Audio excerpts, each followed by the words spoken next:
নমঃ শিবায়। ওম নমঃ শিবায়।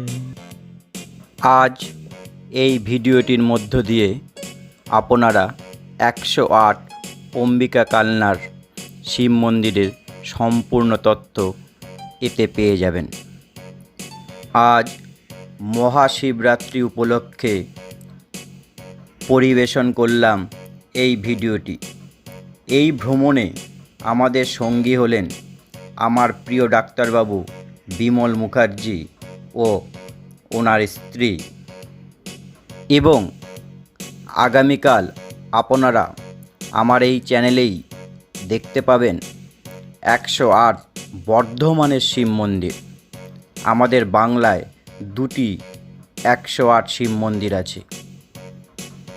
তাই আপনাদের কাছে আমার অনুরোধ, এই রকম ভিডিও পেতে আপনারা আমার চ্যানেল অবশ্যই সাবস্ক্রাইব করুন এবং ভালো লাগলে ভিডিওগুলো শেয়ার ও লাইক করবেন।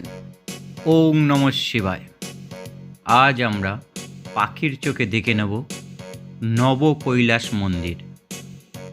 শাকে চন্দ্র শিবাক্ষী সপ্তকুমিতে শ্রী তেজো চন্দ্রাভিধৌভা সূর্যৈব স্থি রার্পিতে চলচ্চণ্ড প্রতাপানল সম্বদ্ধর্ম পরম নবাধিকশতশ্রী মন্দিরৈ মণ্ডলম প্রকাশিন্নদহ অম্বিকা ক্ষয় নগরে কৈলাসমেতং নবং। এখানে চন্দ্র 1, শিবাক্ষী 3, সপ্ত 7 ও কু 1, অর্থাৎ বামাগতি নিয়মানুসারে এই নবাধিক শত মন্দিরটি 1731 শকাব্দে বা 1809 খ্রিস্টাব্দে রাজা তেজচন্দ্র কর্তৃক নির্মিত হয়। আসলে এটিকে আমরা জানি 108 কালনার শিব মন্দির নামে। সেই হিসাবে আমরা বলতেই পারি আজ আমরা পাখির চোখে দেখে নেব কালনার 108 শিব মন্দির। তবে প্রতিষ্ঠা লিপি অনুসারে এই মন্দির 109 শিব মন্দির, যার মধ্যে 108টি মন্দির জ্যামিতিক বৃত্তে বিন্যস্ত। 2টি বৃত্তে বিন্যস্ত এই মন্দিরগুলির বাইরের বৃত্তে 78টি এবং ভিতরের বৃত্তে মোট 34টি মন্দির অবস্থিত। বৃত্তের বাইরে অর্থাৎ পশ্চিম দিকে 109 নম্বর মন্দিরটি অবস্থিত। 109তম মন্দিরটি 8টি সিঁড়ি বিশিষ্ট বারান্দার উপর অবস্থিত পঞ্চরত্ন মন্দির। এই মন্দিরটি 6 ফুট উঁচু ভিত্তি বেদির উপর অবস্থিত, যার আয়তন 13 ফুট বাই 13 ফুট এবং উচ্চতা 35 ফুট। এই মন্দিরটির বর্তমান নাম জলেশ্বর মন্দির। এবার 108 মন্দিরের গঠন বৈশিষ্ট্য নিয়ে কিছুটা আলোচনা করা যাক। বৃত্তের মধ্যে অবস্থিত 108টি মন্দির 8 চালা স্থাপত্য রীতিতে নির্মিত। ভিতরের বৃত্তের পরিধি প্রায় 336 ফুট এবং বাইরের বৃত্তের পরিধি 710 ফুট। এই মন্দিরগুলি স্বল্প উঁচু বেদির উপরে স্থাপিত এবং মন্দিরগুলি পরস্পর একটির সঙ্গে আরেকটি লাগানো। মন্দিরগুলির উচ্চতা প্রায় 20 ফুট এবং প্রস্থে 9.5 ফুট। এই মন্দিরগুলির দেওয়ালে রামায়ণ ও মহাভারতের বিভিন্ন পর্ব এবং শিকারের বহু দৃশ্য চিত্রিত রয়েছে এবং এই 2টি বৃত্তের মাঝখানে অর্থাৎ একবারে কেন্দ্রে একটি বাঁধানো ইদারা আছে, যা মন্দিরের পূজার কাজে ব্যবহৃত জলের চাহিদা মেটায় বর্তমানে। এই বিরাট কূপটি নিয়ে কথিত আছে এখানে গর্ত করে একটি বড় কম্পাস বসিয়ে জ্যামিতিকভাবে বৃত্ত মেপে নির্মাণ করার জন্য এই কূপ খনন করা হয়েছিল।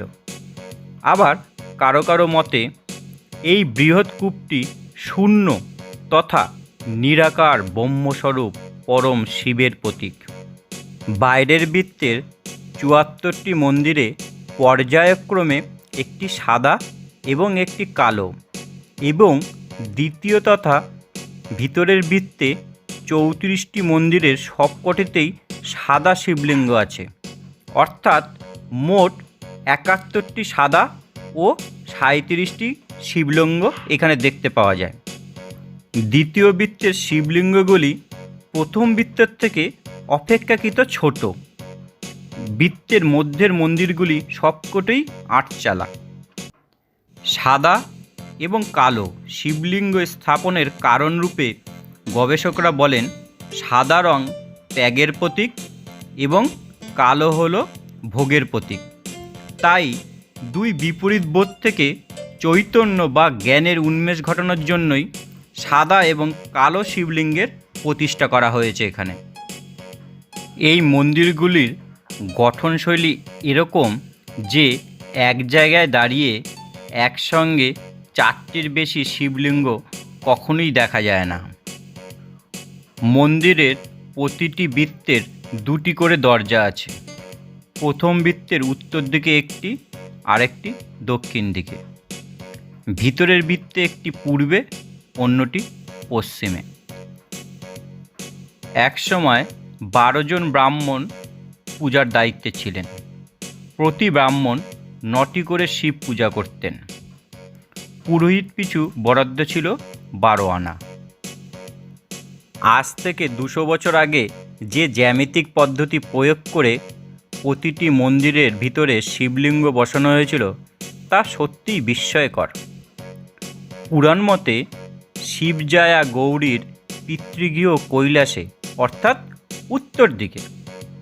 বিবাহের পরে যেমন মেয়েদের মন পিতৃগৃহের জন্য উতলা হয়ে থাকে, তেমন এই মন্দিরগুলিতে শিবলিঙ্গের উপরে থাকা গৌরীপট্টগুলি উত্তরমুখী। বৃত্ত পরিক্রমা করার সঙ্গে সঙ্গে আপনারা দেখতে পাবেন গৌরীপট্টের দৃষ্টি সবকটিই উত্তরমুখী হয়ে আছে। এখানে পর্যটকরা এলে ঝটিকা সফর করেই ফিরে যান, কারণ এখানে রাত্রিবাস করার মতো সেরকম কোনো জায়গাই এখনও তৈরি হয়নি। এখানে পর্যটকদের সংখ্যা বাড়ার জন্য মন্দিরটিকে ঘিরে দেখা দিচ্ছে এক অন্য দুশ্চিন্তা। কি সেটা যদি ব্যাখ্যা করি, সেটা হলো এরকম: দুটি বৃত্তেরই গায়ে গায়ে থাকা মন্দিরগুলি বেশ কয়েকটির গা থেকে খসে পড়ছে ইটের টুকরো।